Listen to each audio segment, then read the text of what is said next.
So what makes Coach Coach? I recently did a video that I got so much positive feedback from you guys on about what I think are the 5 best vintage Coach collections. And I told you in that video that I had done a lot of research, and that research has continued into this video and will continue into many, many videos after this. Researching for that video, I started noticing some patterns and some different features of Coach that are distinctively Coach, and that is what I'm going to focus on in this video. And there are so many things and so much information that's connected to each of these defining elements. And I'm going to try my best not to go off into tangents in each of those because I have a lot to cover with you today from the very beginning of Coach all the way up to present day. And because of all that information, I've decided to do a Coach series. I'm thinking I want to do a Coach video every Thursday, and I have enough ideas that it's going to take months and months to get through everything. This will be my first video in that series, and the first few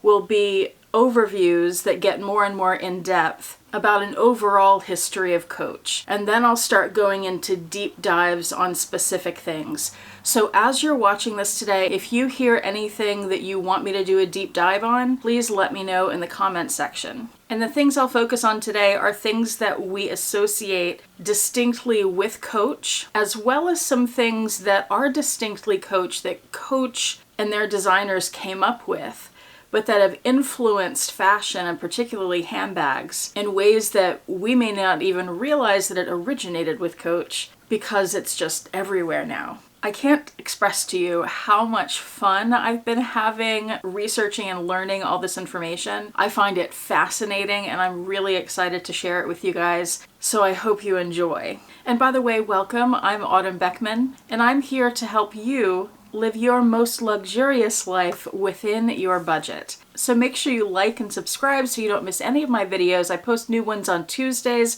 Thursdays, and Saturdays. And if you're subscribed, you'll also see my daily community posts, and that's where I share with you sales and amazing bag finds that I come across. Also be sure to check out my website, autumnbeckman.com, and that's where I've created some things that are designed to help you curate and organize your collection of your most treasured items. For example, the My Handbag Collection Organizer. Here's the front and back of the item tracker page from the organizer, and this is where you can track all the information you need about your handbags and your small goods. I'm going to do my best to present this chronologically, both in terms of years that things happened, but also to give you a little context, letting you know who was in charge of the company or the designs at that time. I will also be doing a history of Coach video that'll be more comprehensive than this one, but this video, being chronological, does give you a little bit of an idea of Coach history as well. Coach was founded in 1941 in New York City. Coach has a strong tendency to reference its own history and heritage. This is one of the distinctive things about them.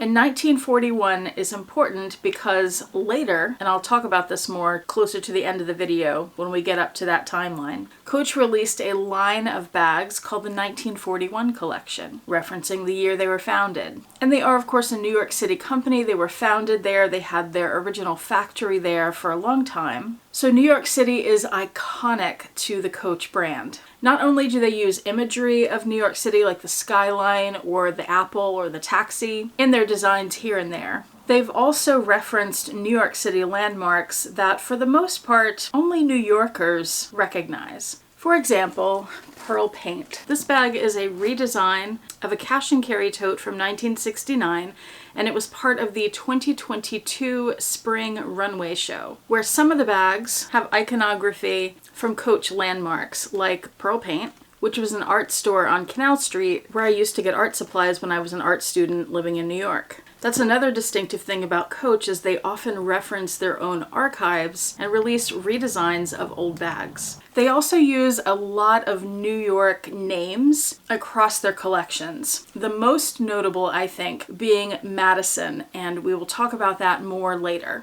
They also have lines of bags called the Hudson, after the Hudson River. The Hamptons, a favorite vacation spot for many New Yorkers. the Bleecker, which is a street, Bleecker Street. Notably, Coach also opened their very first men's store on Bleecker Street, but they used the name Bleecker for a collection prior to that. The Soho line, after a neighborhood called Soho, and similarly the Chelsea line after the Chelsea neighborhood, and Gramercy after the Gramercy Park neighborhood. Fun fact, I used to live in Gramercy Park. Now jumping ahead to 1946, we enter the Cahn era of Coach, and Cahn is for Miles and Lillian Cahn. A couple who joined Coach and then eventually took over the company, purchased them, and had a huge impact on turning Coach into what it is today. Lillian Cahn, for example, is solely responsible for Coach doing women's handbags at all. Prior to that, they had been a men's wallet company. And of course, we know Coach now primarily for their bags. Miles Cahn is responsible for their glove-tanned leather, which is iconic to Coach. He got the idea from baseball glove leather, and related to that, in 1958, that's when the Coach hang tag first appeared. You know, these things. It's my understanding that the first hang tags looked like baseballs, and they were debossed with text that said genuine glove-tanned cowhide, feel it. So the hang tag was there, not as a decorative element, but as something that encouraged you to feel the leather, because once you felt it, you'd fall in love with that leather and you'd want the bag. The Cahns purchased Coach in 1961. The Cahns brought Bonnie Cashin into Coach as their first lead designer in either 1961 or 1962, conflicting information there. And Bonnie Cashin is absolutely critical to the success of Coach, as well as many of the iconic elements of Coach and elements that influenced other design houses. And I will do a whole separate video on Bonnie Cashin. So many of the design elements that she introduced are still used in Coach today. Quick rundown of some of the most iconic. In 1962, she released the Coach Cash and Carry line. Her designs inspired this bag, as I said. In 1964, she introduced the Turnlock, that thing right there, which you'll find on so many Coach bags throughout Coach history. She also introduced the Kiss Lock, which you'll find on a ton of Coach bags, as well as other brands, and the Legacy Stripe. Here's an updated version of that. And sometime in the 1960s or 70s, Coach introduced the Coach Creed, that's that thing there, which later developed into the Coach Story Patch. That's that thing there. I will do a separate video on the evolution of the Creed and the Story Patch, as well as the registration number that usually comes with them. There's a lot to know about that, and knowing that can help you authenticate your bags. Now, the 1970s was a magical time for Coach, and to collectors of classic vintage Coach, because it was during this time that Coach introduced a lot of bags that have become iconic, distinctively Coach bags. And I will do another video on this era of Coach bags, and eventually I'd like to do a deep dive on each of these bags that I'm mentioning, because not only were they released at this time, but they have been re-released in different iterations throughout the decades since. 1971, Coach released the Duffel Sack. This is perhaps the most iconic Coach bag. In 1972, they released the Classic Pouch, which has been remade many times as a saddlebag. In 1973, they released the Dinky, and one of the most sought-after vintage Coach bags, the Crescent bag. And you remember I already mentioned that Coach released the hang tags. That was in 1958. That's when they first introduced them. However, in 1972 is when they started putting them on all their bags. And in 1974, Bonnie Cashin leaves Coach. A very sad day. And we enter an era of what I'm calling the unknown designer, because certainly Coach would have had a designer throughout the rest of the 70s, the 80s, and into the 90s, but I haven't been able to find any information yet on who that designer was. If you know, please let me know in the comment section. I do know that sometime in the 70s, I couldn't find an exact year, the Courier bag was released. That's another iconically Coach bag and highly sought after. Those things are going for about $1,000 on the Preloved market right now. And this is just an observation that I made, so I don't know for sure that the Coach designers pulled inspiration from this bag, but I did notice in the Courier, you know, it has that thing, I call it a tongue, that's sticking out from the top flap. I've seen that on other designs that Coach has done. For example, on the Bleecker flap bag, you can see it has that tongue there. And of course, on the Coach Tabby bag, you can see the tongue again. So I think of that tongue as distinctively Coach. Now, still during this unknown designer era, in 1985,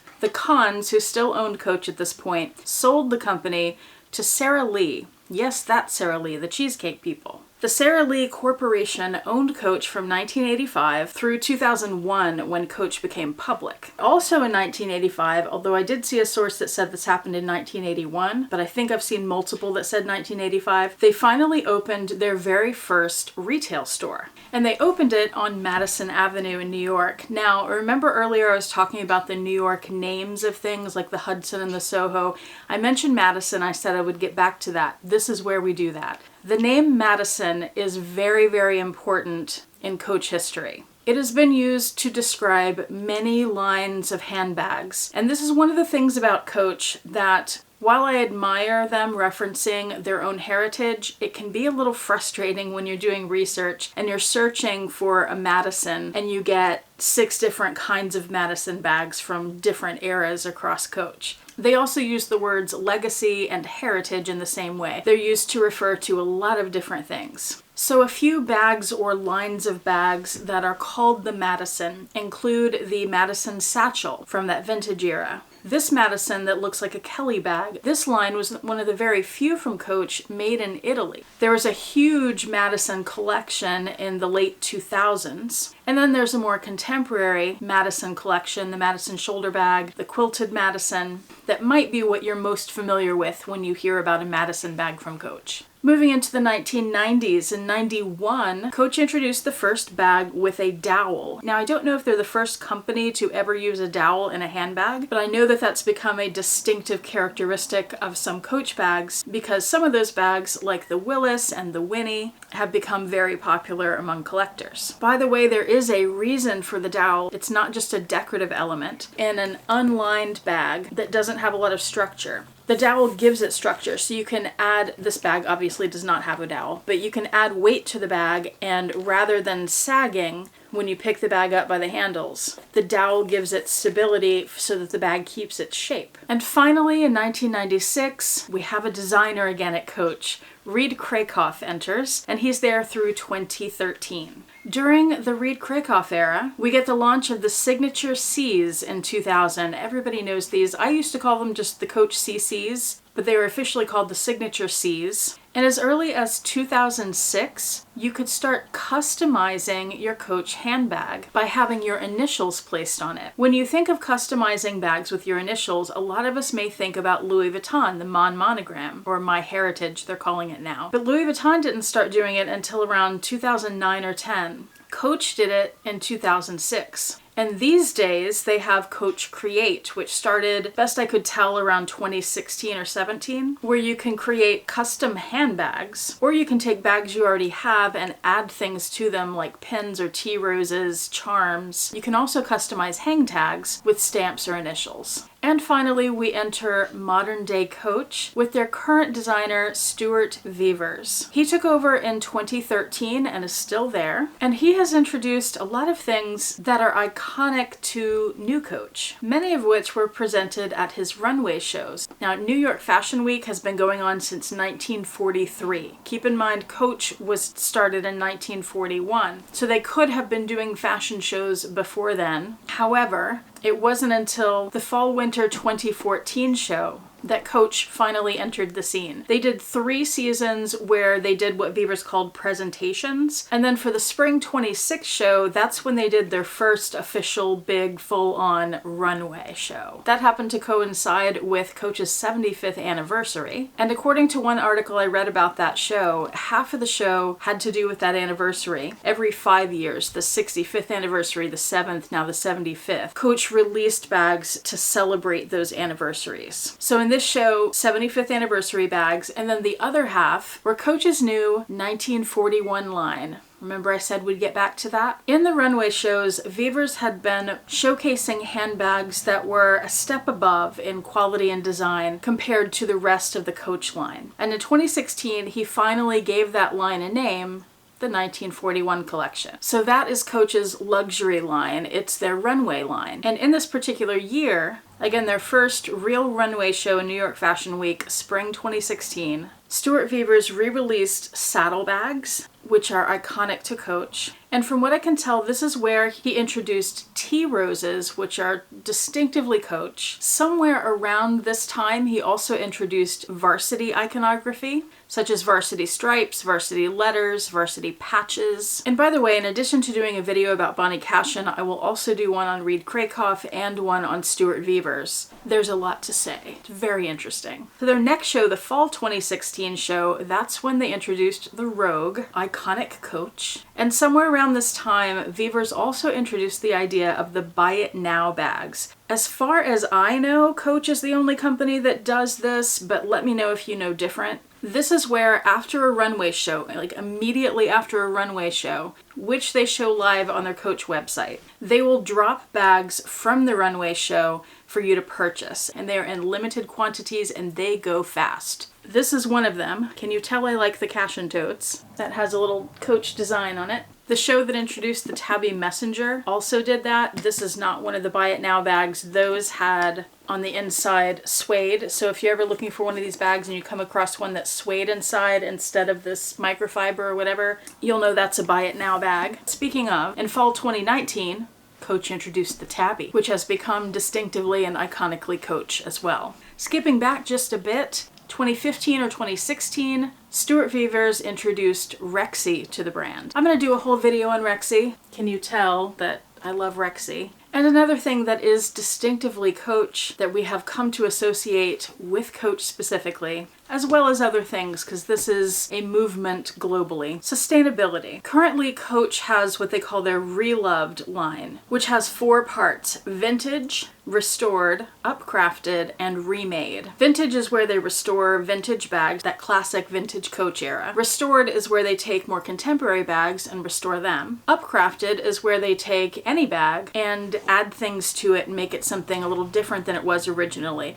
What they're doing there is making one-of-a-kind bags. And then remade, where they take scraps of Coach materials or bags that can't be restored, and they make them into completely new, different things. But Coach does all of those sustainability things now. They also have Coachtopia, where they use recycled fibers and create new materials and turn that into bags. And that, my friends, was my long list, as comprehensive as I could be, of all the things I could find that are distinctive to Coach. So let me know what you thought of that. Let me know if I'm missing anything, and let me know if there are any of these things that you want to see a deep dive video on. Thank you so much for watching. I do appreciate it. Hope to see you back here next time, and I hope you have a fantastic day. Bye.